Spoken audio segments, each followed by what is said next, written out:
ለዚህ ወንድማችን እስካሁን ድረስ የተሰበሰበው የገንዘብ መጠን 5 ሚሊዮን 100 ሺህ ብር ደርሷል።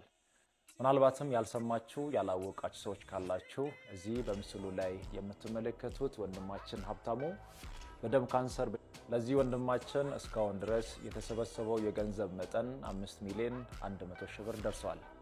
ምናልባትም ያልሰማችሁ ያላወቃችሁ ሰዎች ካላችሁ እዚህ በምስሉ ላይ የምትመለከቱት ወንድማችን ሀብታሙ በደም ካንሰር በሽታ ተይዞ ወደ ውጭ ሀገር ሄዶ እንዲታከም 8 ሚሊዮን 200 ሺህ ብር ተጠይቋል። አሁን የቀረው 3 ሚሊዮን 100 ሺህ ብር ነው። 15000 ሰው 200 ብር የምናዋጣ ከሆነ የወንድማችንን ህይወት እንታደጋለን። እባካችሁን ትላንት የተለመደውን መልካምነታችሁን ደግነታችሁን ዛሬም ለዚህ ወንድማችሁ እንድታደርጉ በትህትና ጠይቃችኋለሁ። የባንክ አካውንት ከታች አስቀምጥላችኋለሁ።